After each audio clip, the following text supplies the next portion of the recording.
Ce matin, un seul sujet, une seule crise, 5 façons de la regarder en face. Le détroit d'Ormuz est fermé depuis 7 semaines. 20%, vous le savez, du pétrole mondial est bloqué par une guerre que personne n'a officiellement déclarée, que personne ne sait comment terminer. Donald Trump ordonne à sa marine de tirer, Téhéran pose des mines et le reste du monde, l'Inde, la Chine, le Japon, l'Europe, regarde ses réserves, compte ses jours et réorganise en urgence ce qu'il croyait stable depuis 40 ans. Ce que nous allons voir ce matin, ce que nous allons vous raconter ce matin, ce n'est pas la guerre.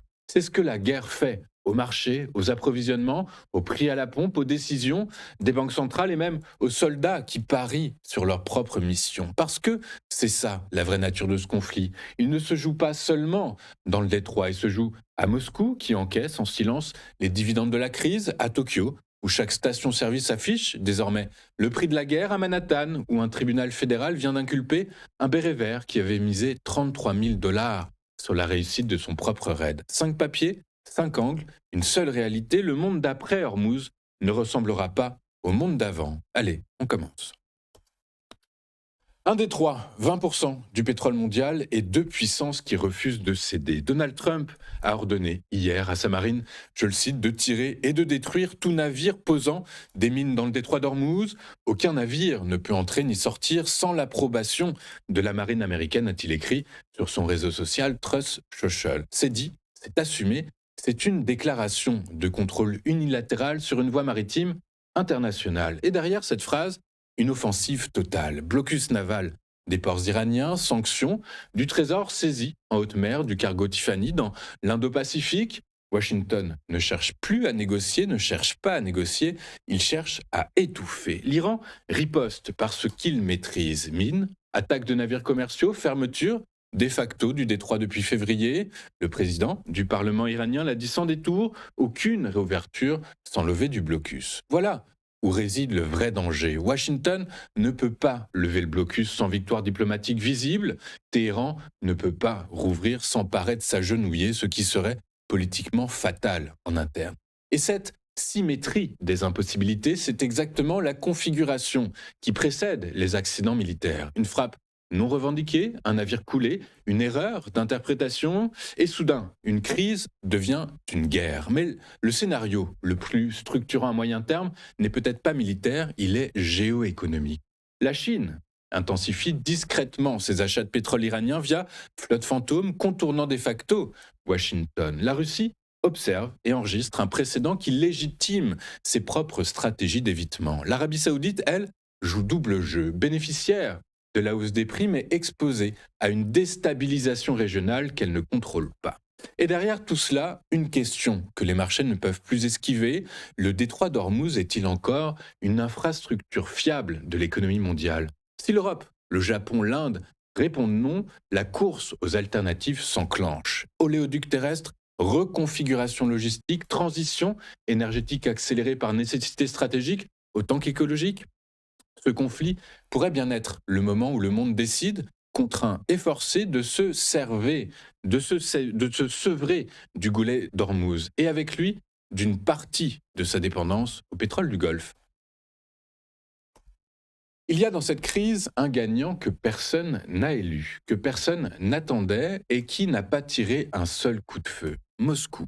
Pendant que Washington et Téhéran s'épuisent dans une guerre de nerfs au-dessus du détroit, la Russie, sous sanctions, isolée, condamnée par l'Occident, est en train de devenir le fournisseur de dernier recours de 2,5 milliards d'humains. L'Inde, la Chine, les deux plus grands importateurs de pétrole de la planète. Et ils se battent aujourd'hui pour ces cargaisons. La mécanique est implacable. Hormuz fermé, c'est une hémorragie brutale. La Chine est passée de 4,45 millions de barils par jour via le détroit à 222 000. L'Inde, de 2,8 millions à 247 000. En quelques semaines, deux économies continents en état de choc pétrolier et un seul marché encore ouvert, le brut russe. Les chiffres disent tout. En mars, 47% du pétrole importé par l'Inde venait de Russie. En février, c'était 20%. Un mois, un doublement depuis début avril. Eh bien, New Delhi et Pékin importent exactement la même quantité, 1,6 million de barils par jour chacune, et elles se disputent chaque tanker au prix fort. Poutine n'a pas gagné la guerre, mais il est en train de gagner l'après-guerre, sans négocier, sans concéder, sans même se lever de sa chaise. Et c'est là que la situation devient véritablement incontrôlable pour Washington. L'Inde, rappelez-vous, a signé un accord commercial avec les États-Unis en février. Washington, à cette époque, lui demandait, en contrepartie, de réduire sa dépendance au brut russe. New Delhi a acquiescé, et depuis, ses achats à Moscou, ils ont doublé. Pas par mauvaise foi, mais par survie. L'Inde ne dispose que de 30 jours de réserve stratégique. Or, on ne fait pas de géopolitique avec 30 jours devant soi. La Chine, elle, tient 3 à 4 mois. Elle est moins dans l'urgence, mais tout aussi dépendante structurellement. Et Pékin a un avantage supplémentaire. Ses entreprises d'État revenues sur le marché après la levée partielle des sanctions raflent les cargaisons avant même que les raffineurs indiens aient le temps de répondre. Voilà le paradoxe terminal de cette crise. Une guerre censée affaiblir l'axe Moscou-Téhéran est en train de souder par nécessité un arc de dépendance entre la Russie et les deux puissances qui comptent le plus dans l'économie mondiale du XXIe siècle. Ce n'était pas le scénario prévu par Washington, et c'est pourtant celui qui s'écrit baril après baril, tanker après tanker. Et si demain le détroit rouvre, ce que personne ne garantit, eh bien une question demeurera gravée dans les plans de continuité énergétique de Tokyo, New Delhi, Séoul et Pékin. Peut-on encore bâtir une sécurité énergétique sur un goulet qu'une guerre ferme en 3 semaines? La réponse que ces capitales sont en train de formuler en silence va remodeler les flux pétroliers mondiaux pour les 30 prochaines années. Pas par idéologie, et vous l'avez bien compris, mais par peur. Le détroit d'Ormuz est fermé depuis 7 semaines et déjà, les économies mondiales réorganisent leurs appareils productifs en urgence. Les dernières enquêtes PMI de S&P Global, publiées hier, dressent un tableau saisissant. La France, le Japon, l'Inde, le Royaume-Uni et même les États-Unis, leur secteur manufacturier, eh bien, il accélère. Non pas parce que la demande explose, mais parce que les entreprises ont peur. Peur des pénuries, peur des hausses de prix. Et elles stockent massivement avant que la situation ne s'aggrave. La peur a désormais un prix. Le trafic maritime dans le détroit s'est effondré de 95%, de 130 navires par jour en février à seulement 6 en mars. Les entreprises qui redirigent leurs approvisionnements voient leur coût logistique bondir de 5 à 20%, sans compter l'explosion des primes d'assurance de guerre. Les prix de l'urée, engrais essentiel aux récoltes de soja et de maïs, eh bien, ils sont passés de 475 à 680 dollars la tonne métrique. Ce n'est plus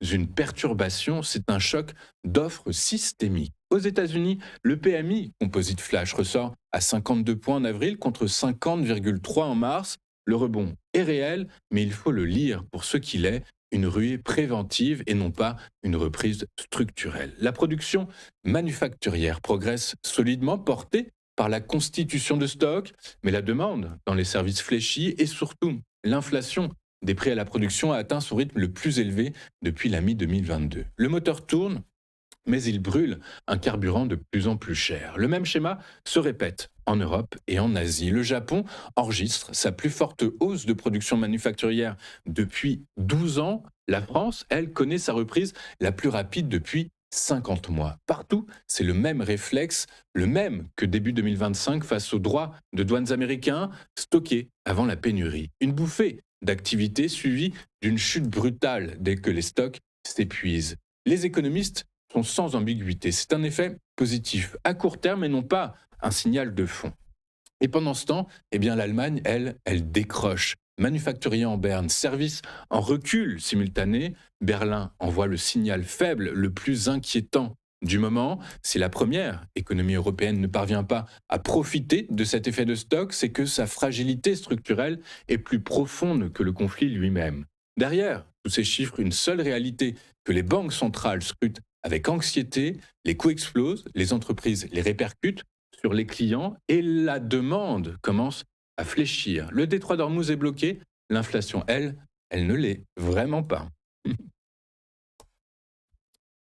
Ils connaissent la date, ils connaissent l'objectif, ils connaissaient le plan. Alors, eh bien, il a parié. Le sergent-chef Gannon Keen Van Dyck, force spéciale de l'armée américaine, a participé à la planification de l'opération qui a capturé Nicolas Maduro à Caracas le 3 janvier dernier. 8 jours Avant le raid, vous savez ce qu'il a fait? Eh ben, il a ouvert un compte sur Polymarket, la plateforme de paris sur les événements réels, et il a misé 33 000 dollars sur la réussite de sa propre mission. Le 3 janvier, quelques heures après l'arrestation de Maduro, une photo était téléchargée sur son compte Google, Van Dyke, sur le pont d'un navire au lever du soleil, en treillis militaire fusé à l'épaule. Il venait de toucher 410 000 dollars. C'est le délit d'initié version guerre. Le ministre de la Justice américain l'a arrêté hier, fraude par voie électronique, vol d'informations classifiées, blanchiment, jusqu'à 20 ans de prison. Polymarket, de son côté,